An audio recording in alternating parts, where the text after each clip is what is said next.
Antes de comenzar con el top, es imprescindible que definamos las cualidades que hacen al buen tobogán un buen tobogán. Primero que nada necesitamos velocidad de deslizamiento, la cual será directamente proporcional al nivel de inclinación. Acá lo que buscamos es un punto medio.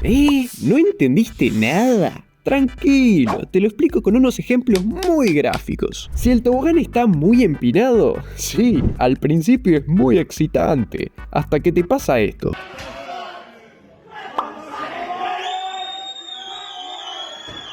¡Oh, no! Se hizo mierda. Digo, no, tranquilo, YouTube, nadie salió extremadamente herido. Y por otro lado, si no hay inclinación, te vas a quedar ahí sentado por toda la eternidad.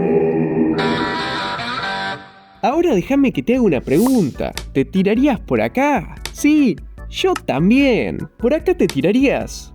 No, yo tampoco. ¿Y por acá? ¡Fua! ¡Qué difícil! No lo tengo claro. Déjame llamar a un experto.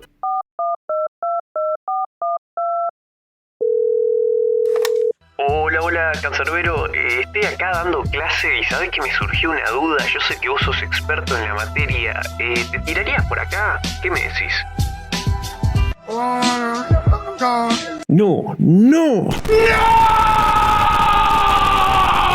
Ya se me está yendo el video a la mierda y ni siquiera empezamos. Bueno, a lo que me refiero es que necesitamos una superficie lo más lisa y suave posible. Así que si estabas pensando en que Japón o Noruega podrían servir como toboganes, olvídate.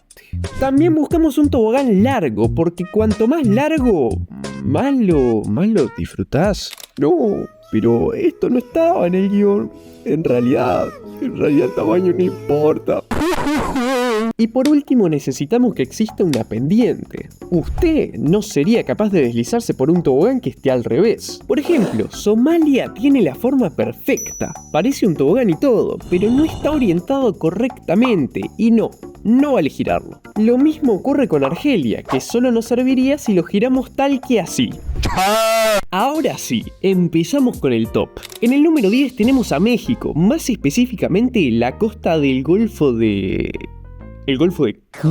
la cual tiene una curva prominente en forma de J invertida. El principal problema es que la salida del tobogán es prácticamente un ángulo de 90 grados, por lo que al caer, seguimos con Nueva Zelanda. Acá la isla sur funciona bastante bien, aunque el problema sería cómo llegar hasta ahí, ¿no? Capaz que escalando, o con un jetpack, o capaz que dejando un poco el por. Número 8. Aquí encontramos a Sudáfrica. Este caso no es tan fácil, hay obstáculos. Al igual que en esta carrera que te dejo acá para quemarte todos los receptores sanos de dopamina que te quedaban y que no te vayas. En este caso necesitaríamos llevar la suficiente velocidad como para saltar esta pared y no terminar así.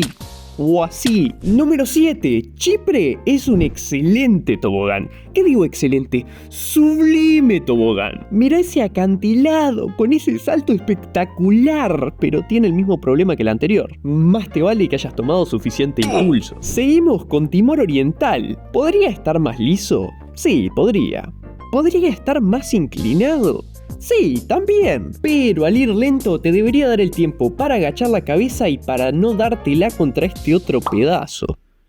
Epa. Entramos en el top 5 con Etiopía. Buen tobogán, medio suave, bastante corto, pero bueno, por lo menos salís ileso. En el número 4 tenemos a Malasia, que a simple vista parece una mierda. Y sí, tenés razón, pero son dos toboganes.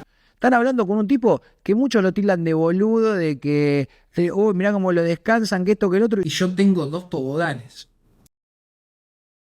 En el top 3 tenemos a Arabia Saudí. Tiene un comienzo suave, pero después te hace unos buenos masajes en la espalda. Y por último, este pinchito te rasca la rosca. Seguimos con Chad. Y cómo no podían faltar las fronteras trazadas a regla y cartabón al mejor estilo imperial. Como menciones honoríficas, tenemos a Mali y a Níger. Pero bueno, no iba a poner a todos los que tienen fronteras rectas, además de que en estos casos terminarías así. Y por último, y en el primer lugar, redoble de tambores por favor, ¡Brunei! La forma de este país es perfecta, exótica, misteriosa, de buenas curvas y partida por la mitad, exactamente como me gustan las mujeres.